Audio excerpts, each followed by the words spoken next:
All right, now for a little word from our sponsors, SC and Philistine. Clothing designed with you, the industry worker, in mind. What can I say about them? Well, for one, I'm wearing one of their sweaters right now, and I love it. The design on the bag is fucking cool. There's plenty of pastels. The artwork is amazing. I feel good wearing this sweater. And right now, you could feel good too if you use the promo code BOH Podcast for 15% off your order at sphil.com.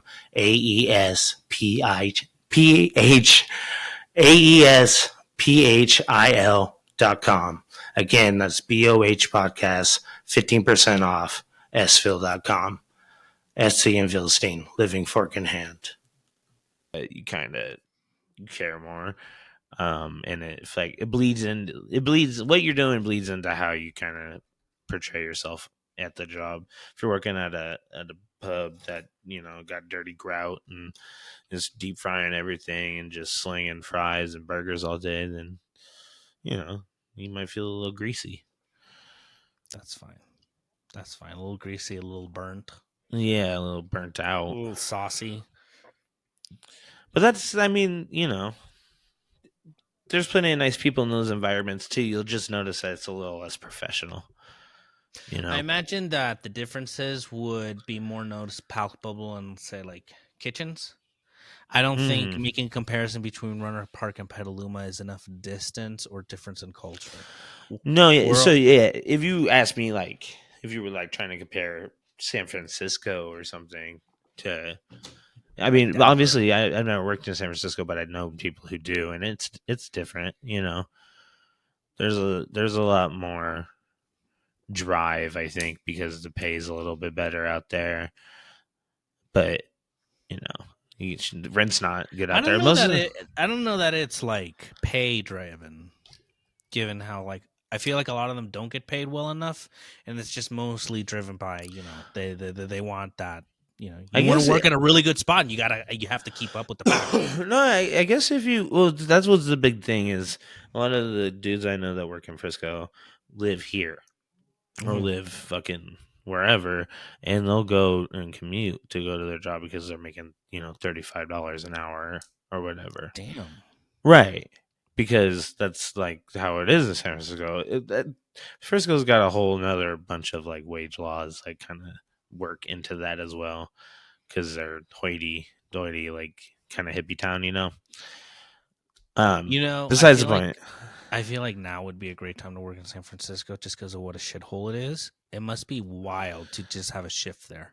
It's funny. I went to a restaurant in San Francisco. It was really nice. We take an elevator all the way to the top of the building, and you sit on the roof, and then have your dinner and stuff. And I was like, "Was it the Cheesecake Factory?" No, but it was. I can't remember what it was called right now. Is the Cheesecake Factory on top of a roof in San Francisco? That's fucking awesome, dude. That's hella cool. It's on Union. I think it's called Union Square. I can't remember. I haven't been. That's super sick. Go to Union Cheesecake Factory now. Okay, yeah. Look it up in San Francisco. That is the spot during Christmas. You want to feel the fucking Christmas, everything, the anxiety, the colors, everything. That's the part, because that's where all the big name brands are. That's where like the Louis, the place we went to was a hotel, if I recall correctly, but it was like the restaurant was known. So like we walk up, they ask if you're part of if you're a guest at the hotel or if you're just going to the restaurant, and then because there's a dude, they have like an usher in the elevator that hits the buttons for you and shit. Ask you what floor you're going to and all this. It was nice, but it just was really funny to me because when I left, and when you leave, you get to the first floor and you walk out into the street, and it's like there's a turd and there's a turd and there's a fucking turd right there. You know what? It's a complete disconnect. That's why the restaurant's on top of the building, because nobody wants to look at the riffraff when they're eating, which is fucked. It's like a dystopian society. They gotta have a walk-in elevator. I'm thinking, how do you take out the trash every night? Oh, you just throw it off the building into the general line. It'd be cool if they had a chute, but I just have a feeling they don't have a chute. Maybe they could. I have a feeling that they have to go with their bins, go into the walk-in trash, and go all the way down, and then they walk throw away the trash. And then throw everything away. Man, that'd be one hella I'm gonna go move my car chef break. Yeah, dude. That would be like people would be fighting to take the trashes out. I will take out the trash chef. Yeah, you know what? I'll see you guys in 25 minutes. I'm gonna go take the trash out. 25 minutes and you just made it downstairs. Right. They call you. Where are you at? You're like, Chef, I just got downstairs. Okay, what are you going to come after? Yeah, after my smoke break. But I have to move my car because the limit on it. Oh, my God. And then if someone was like, I have to go move my car, that's not an excuse you could use in San Francisco. I got to go move my car. What? No. You're like, no, I have to make sure that my car hasn't been bipped. That's a proper excuse. Go check to see if my car got bipped. That's fair. Those motherfuckers move fast. I'm going to tell you right now, if you're watching this and you think like doing anything is going to save you from getting your car broken into, it's not. Not putting like your fucking sweater over your valuables. Put it in the trunk. No. Put your valuables in your purse and take them inside with you or whatever. Take it with you. Stick it up your ass. But if it's in the car in San Francisco, it belongs to the thieves. And you don't fool yourself into thinking you know what's valuable and what's not valuable. You'd be very surprised. Yeah. Or they'll find something and you'll be like, oh, God damn it. Someone will steal that fucking Stanford sweater that you've had since you were in 8th grade. Fucking jack that shit out of the bag. Oh, they'll jack sentimental value shit. Yeah. For sure. It's like it's not the monetary value; it's the sentimental value. They're rich. I mean, come on, they're thieves. They know what they're after. Yeah, I think about that every time I would like hide my stuff. I'm like, who the fuck am I joking? Huh? Well, that's why paid parking is so big in fucking Frisco. You pay to have some dude walk around and tell people that they can't bip your car. You know, I'd rather just pay the guy in front of the fucking liquor store. I'm like, you can do that too. Look, honestly, here's 100, and there's another 100 if you're standing here. Dude, no one gotta give him 100. You just gotta give him a fucking $10 bill and be like, look, don't let nobody touch this car. And you might come back and your car could be stolen, but that dude will be bloody and broken on the ground talking about like, I did all I could. I did what I could, boss. I did what I fucking could. All right, well, you want to go have some Jaeger? Yeah, you want to get a jug of Carlo Rossi and just let's just kick it and hang out. Yeah, fuck this shit, dude. Yeah, I don't know, man. I'm kind of I feel like San Francisco for a certain group of people would be a fun time. You know, it is fun. Don't get me wrong, it's fun. Just when you have your car out at night, even in daytime, it don't matter. When you pay for the parking. When you cross the bridge. Yeah, pay for parking. Pay for parking. It's worth it. It's worth it. Or I wouldn't even say take BART anymore. Don't take BART. Park it fucking Larkspur and take the damn ferry across.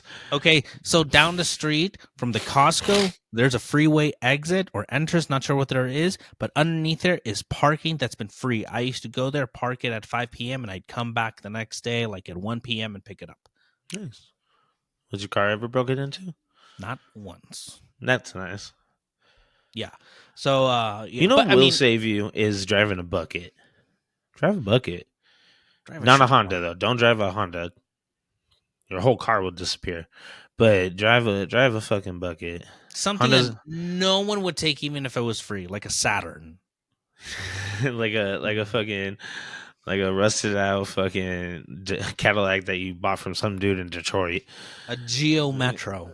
A Geo Metro. My stepdad had a Geo Metro, dude. Oh, fuck. Why like everyone's dad? Every stepdad, every dad. So it was like I remember someone saying like in the 90s, like the Honda Accord was the single mom's car. Right. I think the Geo Metro was the single dad's car. Yeah. 100%. That's fucking And then when you see them both parked in the driveway, that's a love story. Dude, he had pearlescent paint on his Geo Metro, dude. The Geo Metro is a special kind of ghetto, dude. Yeah. And that's funny too, because he was like, that was his come up car. He had just His insurance business was taking off. He was making money. He's like, I'm getting a Geo Metro. Woo! It's like having a Pinto in the fucking 80s or something. Yeah. He was like, "Oh man, this baby, is gonna be slapping in 10 years, man." Look at all this nice felt interior. God damn it! I love the '90s shit too, because like all that felt stuff, and then it had like the little pink and green and blue like embroidered into it. It was like a '90s pattern, kind of like those cups. Oh yeah. So like everything had like kind of a little something. Everything did have like a flair. Yeah, almost like a creamsicle. Yeah, you're like, why would you stitch purple and yellow and red into the sea for no reason? It's like LA Gearish. It's like something you see on LA Gear. Which is funny because it's coming back. Yeah, the whole thing is like coming back. I saw somewhere someone had made like a visual cycle of how the trends repeat themselves. And so according to the next one, this is for like people that like, I want to dress with the trendy type of thing. The next wave, which will be the mid 2020s, is going to be 2000s fashion. So I think 2007, like 2005. Jerseys, jabots. I'm thinking, You're thinking of probably hip-hop fashion, but yeah. Like, what did I wear in 2000s? Tall tees and fucking not jabots, because them pants were like fucking $200. But I wonder if that means pop collars are coming back. Ooh, that means polos are coming back. Triple shirt pop collars. I've seen that. Yeah, for sure. Each one's like another different neon color. Faux hawk will come back. The faux hawk has never left. Soccer players have been rocking the faux hawk since the faux hawk was invented. The faux hawk has been in hibernation in every single lesbian's head. It's about to wake up. Daughter shows up with a faux hawk on Thanksgiving. You're like, I knew it. I knew it. I knew it. Look. Totally, I'm not judging. I'm just saying I knew it. That's all I'm saying. Yeah. Your mom kept giving me shit. I said, look, I was going to love you no matter what. I'm just saying I think my daughter's going to have a faux hawk. Mom, you making jokes like, I bet would you like some breast meat this year instead of a chicken leg or turkey leg? So it's just stupid. Have a breast, have a thigh. Grandpa. Oh, Lord. All right. Okay, so I think we're on, what is it? We're on episode 7, Forks. It's gonna be about forks. The last time we watched Fishes, and that was I think that was another good episode. I feel like afterwards, as I thought about it more, I liked that episode more and more and more. I liked it a lot. There was a lot of stars in that episode. So it really kind of brought it together. Yeah, and everyone did something that I don't watch a lot of like movies and stuff, so I just felt like a lot of them just like Mulaney did not seem so out of place there. But then his character kept it. You know, I've seen his comedy. Not when it's not a toast.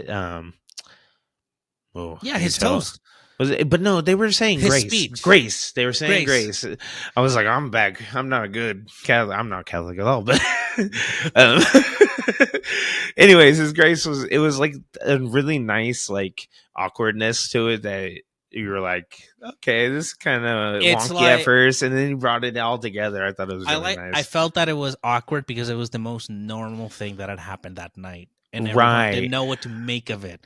And he kept alluding to, he's like, and I hope that he doesn't throw the fork and this and that. That was a great episode, and it really did feel to me captured that like spirit of like, there's so many different things happening at a family party.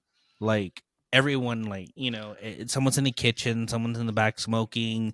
Maybe there's people just like isolated in the living room. Everyone's doing something. Everyone's throwing forks. Yeah. It's clicked up, but everyone's floating around. And I like that a lot. It was a lot of good energy. I felt it was just more like character development on a deeper end because it went back in time. It kind of like besides how he was treated at like his last job for Carmi, and there's no real like reason to keep the why he's like acting like had the blow up, and like there's nothing that really explains why his brother was like addicted to drugs and stuff like that. So it is character development because you get to see how fucking Looney Tunes his family was. And it felt like that's just another day in that family. I don't think it. If not as bad every other day of the year, but it's like every time there's a holiday, is that kind of how it seemed? Like there's going to be a huge explosion, maybe a car will fly through the door, it's whatever. Oh, that's right. I forgot about that. That was wild out of left field. I did not expect it to go that nuts. That was wild. Jamie Lee Curtis, man.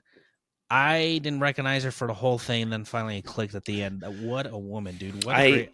Yeah, I didn't great recognize. I thought it was her, but then she's such a good actress, and her emotions were all over her face. And I was like, maybe that's not her. I was like, I don't want to say it. It sounds stupid, but it was.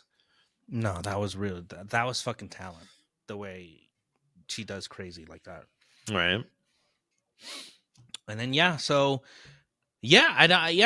let's see. I have a feeling we're gonna go back forward in time.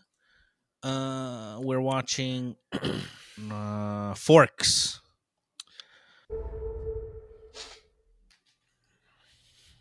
So as you've been coaching over the years, what would you say are the most important lessons of leadership that you've learned? The very first thing is that, in order to get better, you change limits. And when you change limits, you're going to look bad and you're going to fail. And at West Point, I learned that failure was never a destination. In other words, when you are knocked back, figure out why and then change. The other thing is that you're not going to get there alone. Be on a team. Surround yourself with good people and learn how to listen. You're not going to learn with you just talking. And when you do talk, converse. Don't make excuses. Figure out the solution, and you don't have to figure it out yourself. I always wanted to be a part of a team, and obviously I wanted to lead that team. What an interesting life it is to be a leader. That's something.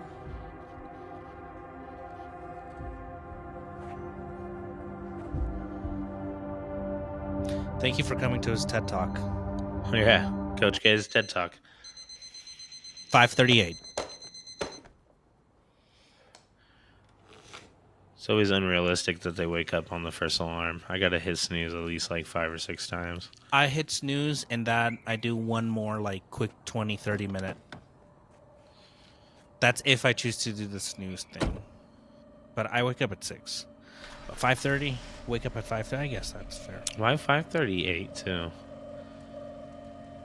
That's an odd time for the alarm to go off. Maybe he did hit snooze.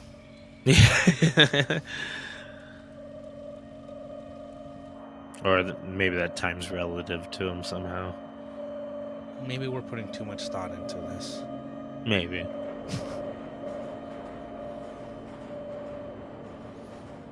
Fuck you, cousin. You wish you could. You wish you could, Richie.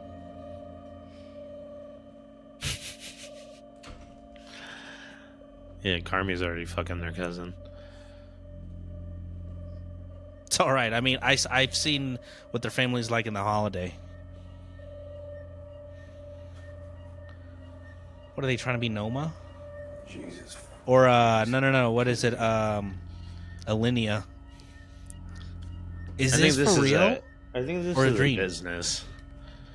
Like a not a restaurant, but like a weird business place. I don't know. Okay. I could be wrong. Like some eccentric dude's office. This is actually Cicero's office. That'd be crazy. That'd be wild.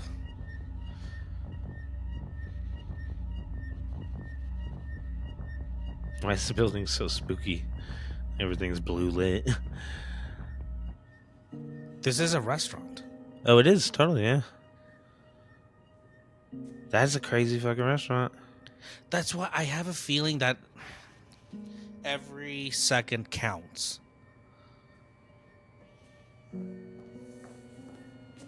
Hey, Forks. No, I'm Richard. Okay. I'm Garrett, Backway staff. You're Forks. Change your shirt. Chef, are we done with the Forks? Yeah, Chef. Almost, Chef. Let me ask you, have you started shining fucking Forks since whole first fucking day? First week. Week? First week is Forks, and if you get lucky, you make it to Spoons. Can we chill out on the swearing too, How long please? am I supposed to be here A for? week. All right. You want me to fork? I'll fork. Not gonna give cousin the satisfaction of coming home early. I can do my time standing on one foot. So let me get this straight. He's punishing you by making you work at the best restaurant in the world. Yep. He's punishing me for being ancillary. Great, let me give you some purpose then. Dry those properly. You see those streaks? That's bad. Thanks, Junior. Where's the boss? Which one? Big boss. Capo. Terry. Chef Terry's always watching. 4 weeks. Garrett. Chef. I've been doing this forever. Can I wash the dishes or something? No, we got the best dishwashers in the world. You're just gonna slow them down. Hey, I don't know. My guy I've at been doing this for 9 hours. I think I know the what's Bird, Omar would That's have not clean. put That you was up. not clean either. Please do them properly. Yo, Or they're goddamn forks. outside. Oh, they're gonna fight.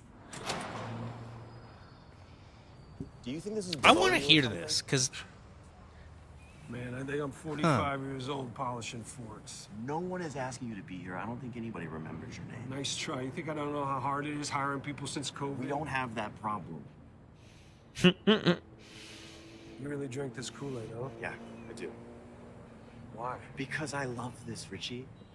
I love this so much, dude. Did you know that when this restaurant opened 12 years ago, it won the best restaurant in the world the same year? It's retained 3 stars because we have a waiting list that's long. 5,000 people waiting at any given moment long. Do you see their faces when they walk in here? How stoked they are to see us and how stoked we have to be to serve them? It takes 200 people to keep this place in orbit, and at any given moment, God one of damn, those that's a people big-ass that is staff. waiting in line gets to eat here. They get to spend their time and their money here. I'm sorry, bro, but we need to have some forks without streaks in them. Every day here is the freaking Super Bowl. You don't have to drink the Kool-Aid, Richie. I just need you to respect me. I need you to respect the staff, I need you to respect the diners, and I need you to respect yourself.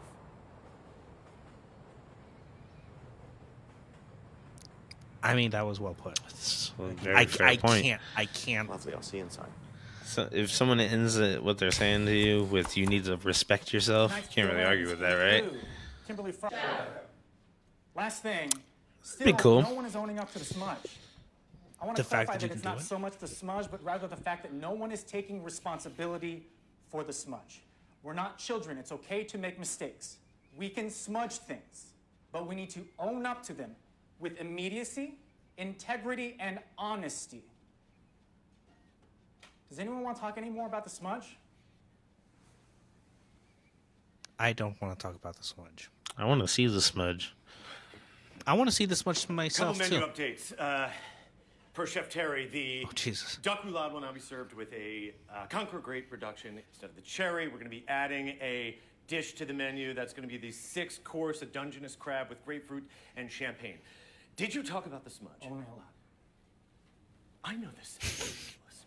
I am aware that I've had to say the word fucking smudge 20 times in the last 2 days, but we had to reset the plate with the smudge because persimmon glaze was smudged, which fucked the set because we had to take it to a 4-top, which meant we have to match the other 3 plates to the smudge plate, which cost us 45 seconds. 47 seconds. Now, if you cost us that kind of time, you sure shit better own up to it.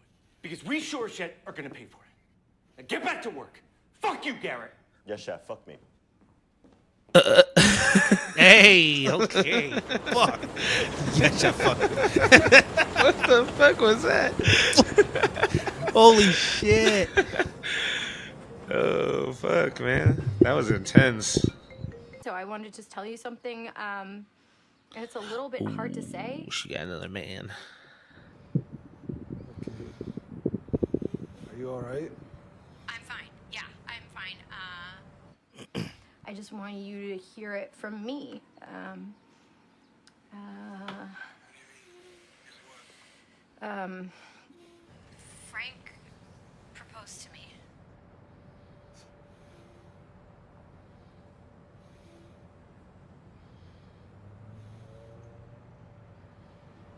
What'd you say? Well, you know she said I yeah. said yes. Yeah, I would never ask that. I would just be like, congratulations, and try to hang That's up as great, quickly sis. as I can. Thank you. And I want you to know that nothing's going to change between us. That's awesome. Oh, of course, yeah. That's why he got the third Taylor Swift ticket. Just to make sure nothing, Frank just to make sure things stay the way they are. still got his wedding ring on too.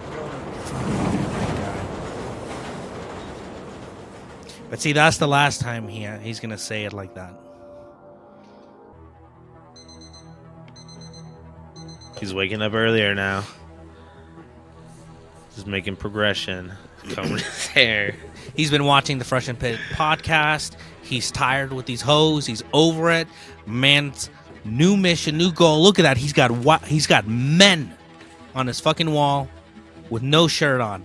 My man is locked in. He's pumped. He's ready to go. Dude, that was a lot of men. Look at that. Yeah. Look at that. You want to see fucking fork? I'll show you fucking fork. No more forks? No more forks. Hey, Chef, what do all these different colors mean? Orange is a dietary restriction, yellow is out of town, green is a VIP, and blue means kitchen tour. And what about those notes? Table 15 likes to eat faster, so we speed up their tickets. 23 likes it slower, so we add an extra moves not to back up the kitchen. 22 doesn't like people to speak to them. How do you know that? Know what? About people eating?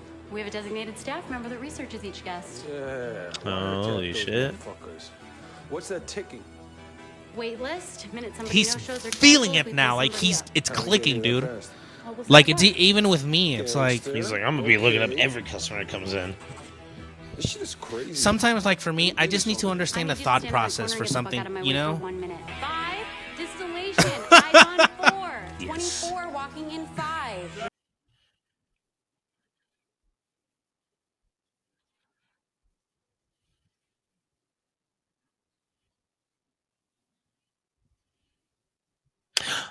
Deep dish?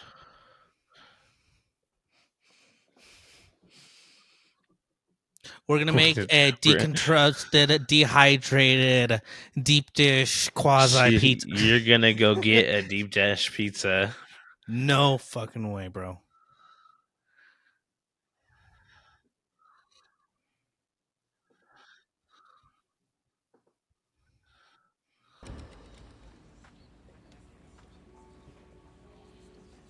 Whoa, that was pretty slick. Jesus How did he- Christ!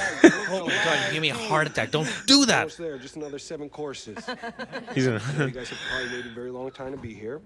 Thank you. But I couldn't live with myself if I let this beautiful family leave Chicago without sampling one of my personal favorite dishes, Pequod's deep dish. No. Oh, you did not hear me say that. Manja, baby. We loved having you here. Thanks for everything. Thanks, Chef Jess.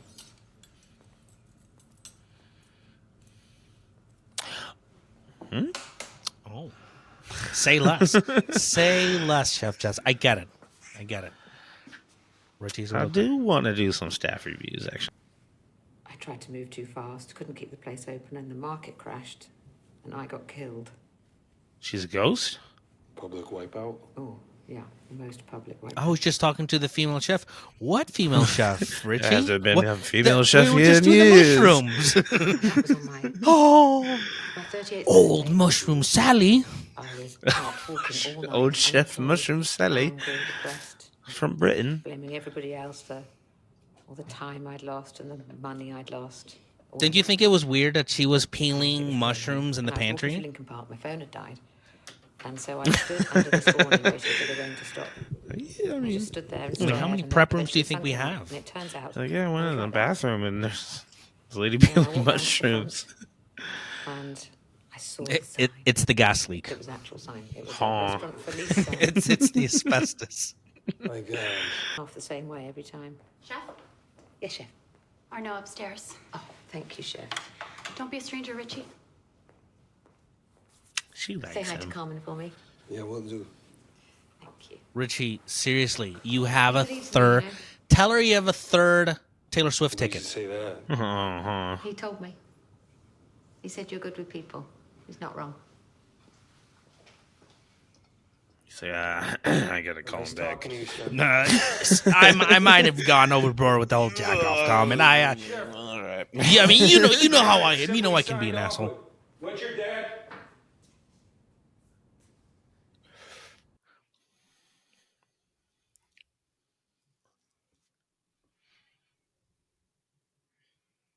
Such a nice kitchen. I know, dude. It's so beautiful.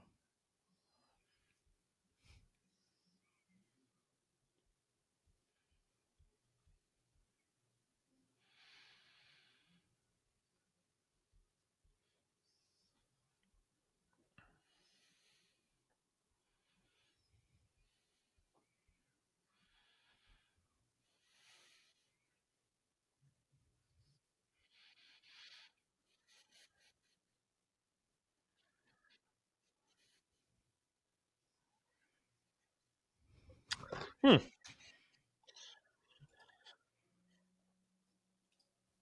10 out of 10 episode. Absolutely fucking love that episode. I really enjoyed it. It's slowly pulling me back in. Like today, I was legitimately thinking like, oh man, how happy am I going to be when we get to the last episode and I don't have to watch the show anymore. No, you're back in it. And now I'm like, oh my God, if it keeps with this momentum, yeah. Have you noticed the last 2 episodes have been really good and Claire hasn't been in a single one of them? There's a correlation. Yeah. There's definitely a correlation between screen time and when the show actually sucks. Mm-hmm. Exactly. That was phenomenal. And honestly, like I kind of felt like that episode was a little felt for me just because like I have like these preconceived notions of just like when he's like, oh, you drink the Kool-Aid too. That's legit how I feel sometimes about those kind of places. Yeah, for sure. I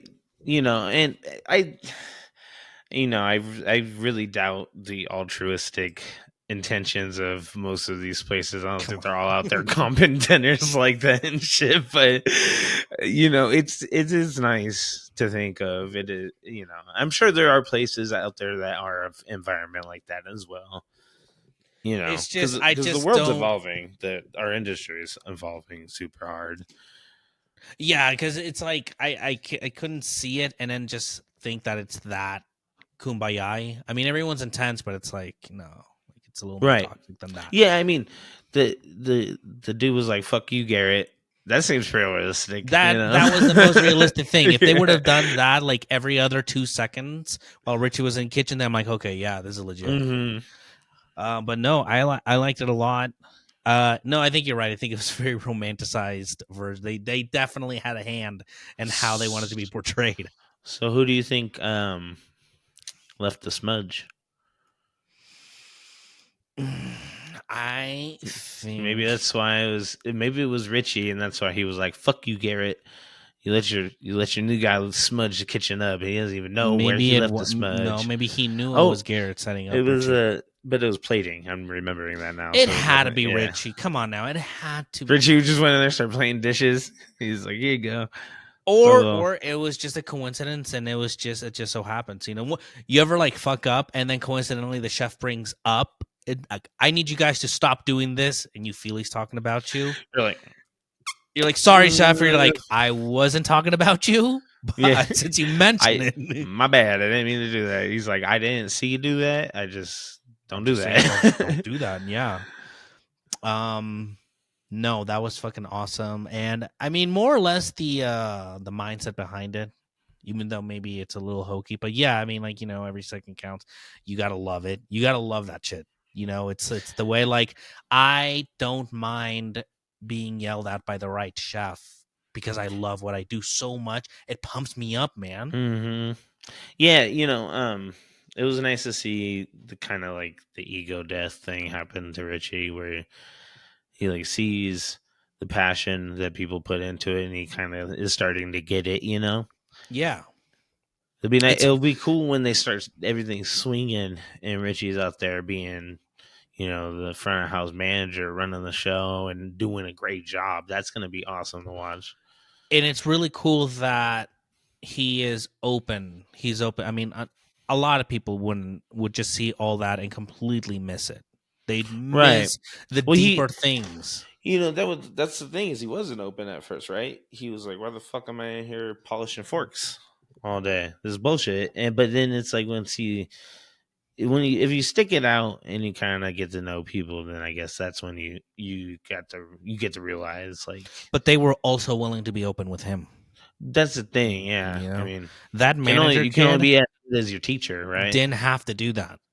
No, for sure. It could have been a different thing. Like, get your shit together or get the fuck out. Well, but with that, but it was also a favor. I was gonna say with that guy, he was talking about acts of service. That's like a big thing for people in like 12-step programs and stuff. Like, which is what he was saying. He's like, for me, this is what I do to just because I want to be sober, and this is how I stay sober. He's like, I see a fucking shit show like you, and I want to help. No, that's absolutely fair. I'm gonna be really bummed out if that Expo girl doesn't come back. Richie doesn't make a move. Dude, come on, dude. No, their little exchanges, like, it's not like that in real life, obviously, but that was like TV speech for these two are gonna at some point go on a date for sure, 100%. Come on, that third Taylor Swift ticket. Come on, I know, right? It's like, do you know what a Chekhov's gun is? Immediately. Like, once you go to a Taylor Swift concert, your mindset is just like exactly. Well, it's like man, why would they mention the third ticket if Richie's not going to take a third person? Oh wait, then he meets a girl that is nice to him. That's not his cousin. Finally meets a girl that's not related to his fucked up family. That Carmi isn't already fucking. Jesus fuck. Yeah, good luck to him. Good luck to him. I hope it works out. Now, this episode was fantastic. Yeah, it was good. I enjoyed it. I thought it was a good 100% episode. Forks. I look forward to the next episode. Let's see what the next one's called, actually. Bonet, something like that? Yeah, it is Bonet. Well, that'll probably be about... Who do you think? Ibram? I want to know what happened to Ibram, man. Yeah, I hope it's something.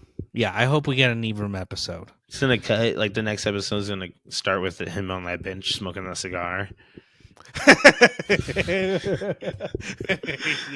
Every shot is just gonna be like really awesome, like videography, right? Him just smoking, like a nice silhouette, and you just see. There'll be like 2.5 minutes of like edgy kind of like alternative rock music and a bunch of still cuts of him and like a pan out, and they'll go over the water and they'll cut back to him and there'll be like his internal monologue where he's like, I want to be a chef. I'm gonna go back to chef school. The last episode, he just shows up. He's like, I'm ready to go to school. I'm ready to chef. They're like, we haven't seen you for like fucking 5 weeks. That was last semester, homie. Right. You dropped out, dog. You dropped out. Like, no, you're not going to get you lost those credits. Right. You don't get a refund on that. Yeah, that's probably how it's going to go down. No, that was a really good episode. I might actually watch that episode again sometime this week. Oh, it's like right now? You're just going No. It feels really good when you see. I like the way they portrayed that sort of world because it always feels very shut in. You see, we could go anywhere to see the diner, the regular casual restaurants. We've worked in those places, all those things. You don't really hear a whole lot about. You hear it from the chef, from the managers about working in a Michelin place. Mm-hmm. You don't see the ground floor fucking people, the people, the people that you need to be making like rapport with, the people that you're gonna bullshit with. And it's nice to not see them be a fucking like NPC because that's sometimes how it feels like in like really high end places. Like they're just so like on their fucking A game that it's like, dude, are you a human? Right? Come like on, there's man. no way. Have a little personality. Exactly, yeah. But I mean, they're just consummate professionals, I guess. But I guess you're right. They just love hospitality. They love serving, and if that means if they were like no swearing, I'd have been like, I don't think I can. I'm not gonna be able to work here, guys. I'm sorry about this. I don't even think I'm gonna be able to finish my fucking stage, man. This is bad. The fuck is this shit, chef? I heard that they vacuum the floors every 20 minutes at Olympia. I thought you were gonna say every day, and I was like, "That's nice." That's nice. I hope so. I hope so. Did you know they mop every day? They change the oil every day. They're like, "All right, shut her down. You got to change the oil mid-service. Don't you dare let that fryer get cold." No, but I want someone draining as someone's pouring new in, and you better know when to stop. You're wild, Aaron. All right, everyone. That was the episode. We hope you enjoyed. Please like, subscribe, share. Tell your friends, tell your wife, tell your friends, tell your kids, tell everyone. And and we'll see you on the next episode. All right. Deuces. Deuce. Oh, I'm doing it too. Not.